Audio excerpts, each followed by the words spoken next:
기도하심으로 새벽 기도에 시작하겠습니다. 하나님 아버지 은혜를 감사합니다. 오늘도 귀한 하루를 허락하여 주시고 우리가 하나님의 은혜로 이 하루를 시작할 수 있도록 인도하시니 감사합니다.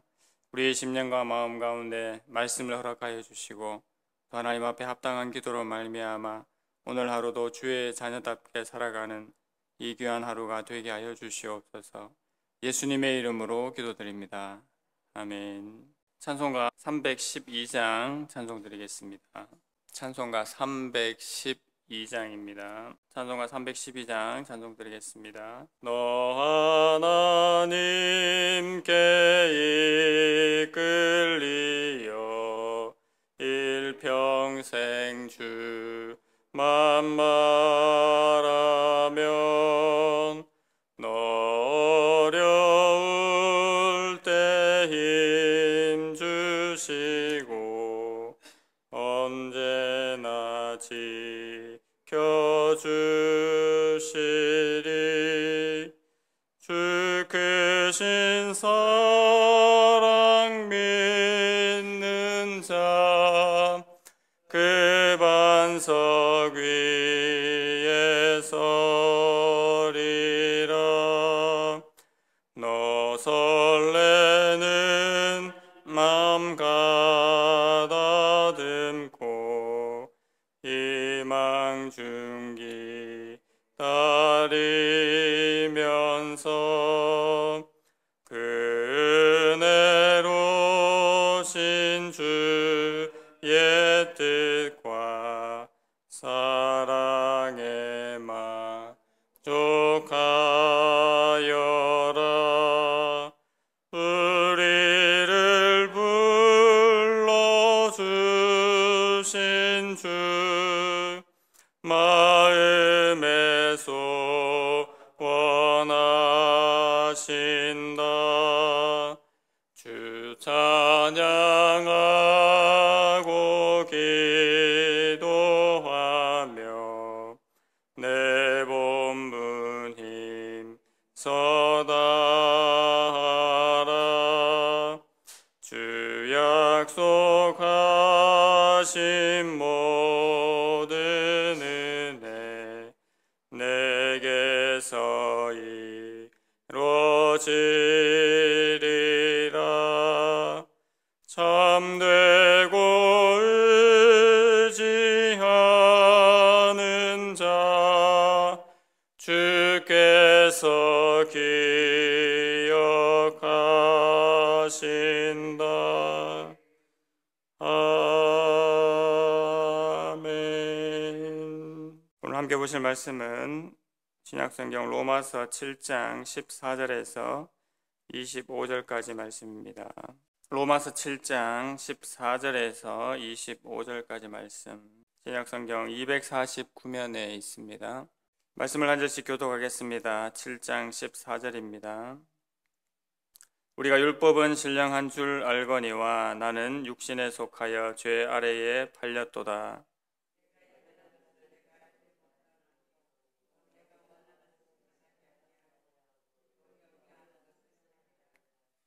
만일 내가 원하지 아니하는 그것을 행하면 내가 이로써 율법이 선한 것을 시인하노니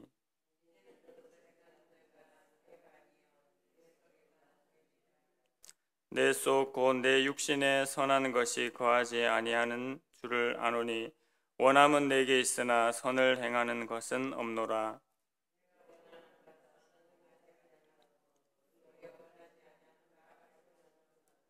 만일 내가 원하지 아니하는 그것을 하면 이를 행하는 자는 내가 아니요 내 속에 거하는 죄니라.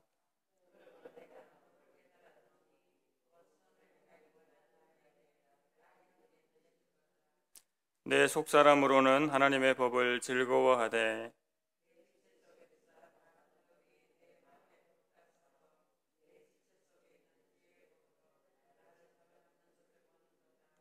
오라 나는 공고한 사람이로다. 이 사망의 몸에서 누가 나를 건져내랴.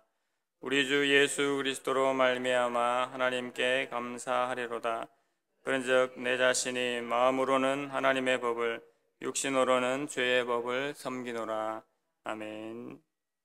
오늘 본문의 말씀을 통해서 하나님의 법, 죄의 법이란 제목으로 함께 말씀 받고자 합니다. 율법은 죄를 드러냅니다. 율법을 통해서 우리가 죄를 깨닫게 되지요. 그리고 율법은 죄를 일으키는 것 같지만 실제로는 율법이 그런 것이 아니고 우리 각 사람 안에 있는 죄성이 죄를 일으킨다고 했습니다. 이 죄는 율법을 통해서 우리에게 와서 죄가 가져다 줄 수 없는 복들을 약속하고는 우리를 속입니다. 그리고 우리를 또 특별히 하나님의 백성들을 죽음과 파멸로 몰아가게 되지요. 사도 바울은 11절에서 죄가 기회를 타서 계명으로 말미암아 나를 속이고 그것으로 나를 죽였는지라고 했습니다. 에덴 동산에서 뱀이 하와를 유혹할 때도 하나님과의 언약을 깨뜨리고 선악과를 먹으면 더 좋은 일, 더 좋은 복이 있을 것이라고 속였습니다. 창세기 3장 4절 5절 말씀에 뱀이 여자에게 이르되 너희가 결코 죽지 아니하리라. 너희가 그것을 먹는 날에는 너희 눈이 밝아져 하나님과 같이 되어 선악을 알 줄 하나님이 아심이니라고 했습니다. 하나님과 함께 가장 좋은 것을 누리고 있었던 아담과 하와에게 뱀이 유혹한 말입니다. 하나님께서 원래 허락하신 것들, 또 하나님과의 언약이 최고의 것이었지요. 그것보다 더 좋을 수 있는 것은 아무것도 없었습니다. 그러나 죄가 아담과 하와를 기만하여 죽음으로 몰아넣은 것입니다. 우리가 살아가고 있는 세상도 마찬가지지요. 하나님을 떠나서 무엇을 하면 더 유익이 되고 더 풍성한 삶을 살아갈 수 있을 것이라고 우리를 유혹합니다. 하지만 그것은 그야말로 착각인 것을 우리가 분명히 알아야겠습니다. 14절 말씀을 보시겠습니까? 우리가 율법은 신령한 줄 알거니와 나는 육신에 속하여 죄 아래에 팔렸도다. 육신에 속하여 죄 아래 팔렸다라는 것은 죄의 종이 되었다는 뜻이었습니다. 죄의 종이 된 자는 그 자신의 힘으로 그 죄의 종된 자리에서 벗어날 수가 없습니다. 오직 대속해주는 구원자가 있어야지만 해방이 가능합니다. 율법은 신령하지만 자신은 육신에 속하여 여전히 왜곡되고 자기중심적인 본성을 가지고 있는 것입니다. 15절을 통해서 바울이 그래서 무엇을 말합니까? 내가 원하는 것은 행하지 않고 도리어 내가 미워하는 것을 행한다고 그렇게 행한다고 했습니다. 죄 아래에 팔린 죄의 종의 생활은 선을 행하지 못하고 또 원치 않는 악을 행하게 됩니다. 사도 바울은 오늘 본문 14절에서 17절 그리고 18절에서 20절의 내용을 통해서 같은 의미의 말을 두 번 하고 있습니다. 바로 강조의 의미지요. 18절에서도 바울은 내 속 곧 내 육신에 선한 것이 거하지 아니하는 줄을 아노니라고 말하고 있습니다. 여기에서 육신에 선한 것이 거하지 아니한다라는 것은 일단 선한 것이 조금도 없다라고 해석하기는 어렵습니다. 우리는 하나님으로부터 창조를 받을 때 하나님의 형상을 지닌 존재들이었습니다. 그것이 타락으로 말미암아 손상이 되기는 했지만 완전히 소멸되었다고도 말할 수가 없습니다. 바울은 묘사하기를 사람들이 계속해서 선을 행하기를 원하고 있다고 말했습니다. 그래서 18절 후반절에 원함은 내게 있으나 선을 행하는 것은 없노라고 그렇게 말하고 있지요. 그러므로 내 육신에 선한 것이 거하지 않는다는 것의 의미는 우리가 바라는 선에 대한 바람을 행동으로 옮겨놓지 못하는 무기력함을 말한다고 보는 것이 타당할 것입니다. 하나님의 법을 알고 또 사랑하고 선택하고 간절히 바라지만 혼자 힘으로는 그것을 행할 수 없다는 사실을 발견하고는 혼란과 투쟁을 겪게 된다고 사도 바울은 설명하고 있습니다. 그의 온 존재가 하나님의 율법에 고정되어 있고 또 순종하기를 원하는 마음이 있습니다만 그가 죄를 지을 때는 자신의 이성과 또 바램을 거스르는 것이 됩니다. 이때 율법은 아무것도 그러한 자를 도와줄 수가 없습니다. 오직 내주하시는 성령의 권능만이 이러한 상태를 변화시킬 수가 있는 것이지요. 이것은 8장에서 더 자세하게 다루게 될 것입니다. 사도 바울은 자신을 율법 아래 있는 신자들과 동일하게 여기면서 그들의 내적 갈등을 오늘 본문에서 생생하게 잘 묘사하고 있습니다. 특히 그들이 처한 이중적인 실상을 말해주고 있는데 오늘 그것을 대조하여서 설명을 해주고 있습니다. 21절 말씀에 보시면 그러므로 내가 한 법을 깨달았노니 곧 선을 행하기 원하는 나에게 악이 함께 있는 것이로다 라고 말씀하고 있습니다. 선을 행하기 원하는 나에게 그 옆에 악이 함께 있음을 대비시키고 있는 말씀입니다. 이렇게 선과 악이 동시에 존재하고 있다는 것이지요. 이것은 두 개의 자아를 나타내고 있습니다. 그 다음으로 두 개의 법이 있다고 또 설명하고 있지요. 내 속사람, 즉 진정으로 거듭난 나는 하나님의 법을 즐거워함을 알려주고 있습니다. 율법은 사랑의 대상이고 또 기쁨의 원천이 됩니다.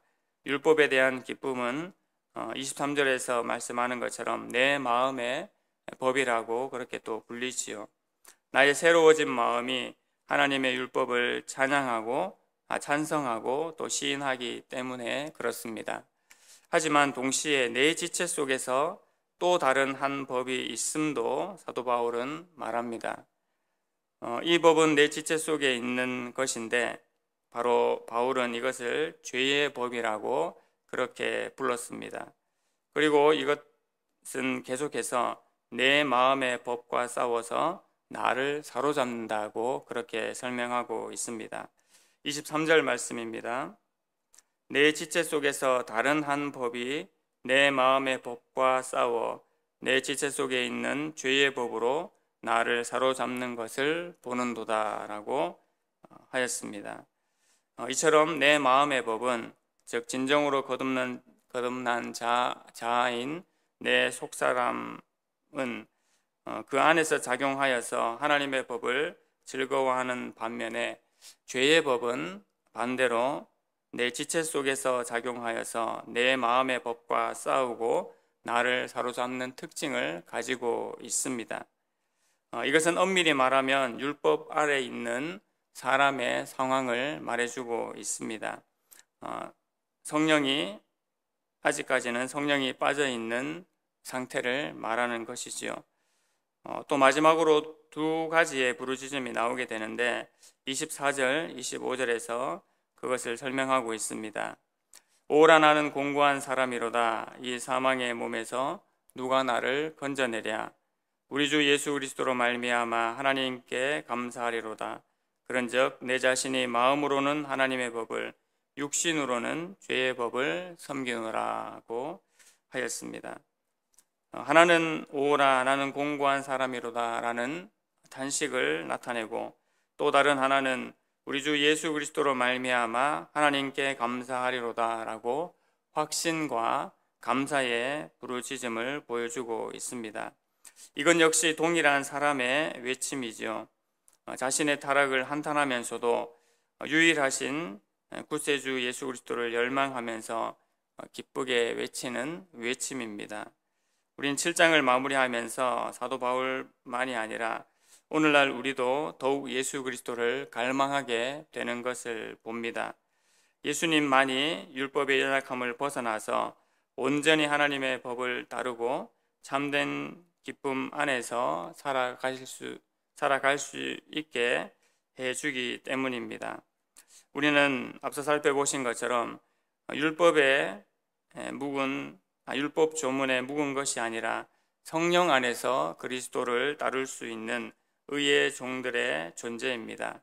오늘도 부활하신 그 예수 그리스도를 믿고 따름으로 말미암아 하나님의 법을 즐거워하고 또 즐거이 행하는 모든 주의 성도들이 되시기를 간절히 소망합니다. 하나님 아버지, 은혜를 감사합니다. 우리 안에 하나님의 법을 즐거워하면서도 이 죄의 법을 따르는 두 가지의 자아가 있음을 살펴보게 됩니다. 하나님, 율법으로는 우리가 그것을 이길 수 없고 또 그것을 감당할 수 없음을 알게 됩니다. 오직 성령께서 우리의 심령과 마음을 주장하시고 인도하셔야지만 우리가 하나님의 법을 온전히 즐거워하며 행할 수 있는 존재가 됨을 다시 한번 기억합니다. 오늘 성령 하나님께서 우리의 심령과 마음을 주장하여 주셔서 예수님을 우리의 그리스도로 온전히 받아들이고 믿음으로 따라 살아갈 수 있도록 은혜 위에 은혜를 더하여 주시옵소서. 예수님의 이름으로 기도드립니다. 아멘. 하늘에 계신 우리 아버지여, 이름이 거룩히 여김을 받으시오며 나라의 임하옵시며 뜻이 하늘에서 이룬 것 같이 땅에서도 이루어지이다. 오늘날 우리에게 일용할 양식을 주옵시고 우리가 우리에게 죄 지은 자를 사하여 준 것 같이 우리 죄를 사하여 주옵시고 우리를 시험에 들게 하지 마옵시고 다만 악에서 구하옵소서. 대개 나라와 권세와 영광이 아버지께 영원히 싸움나이다. 아멘. 예수 그리스도를 믿는 온전함과 충만함으로 살아가는 하루 되기를 기도해 주시기 바랍니다. 교회 이전 문제 위해서 기도하실 때에 법적인 문제와 금융권의 문제가 잘 해결될 수 있도록 기도해 주시고 중직자를 세우는 일들을 위해서 계속 기도해 주시기 바랍니다. 주일학교 겨울 사역을 위해서 기도해 주시고 영적 침체에 빠져 있는 자들의 강건함을 위해서 또 기도해 주시기 바랍니다. 더불어 개인 기도 제목들 가지고 함께 기도하시겠습니다.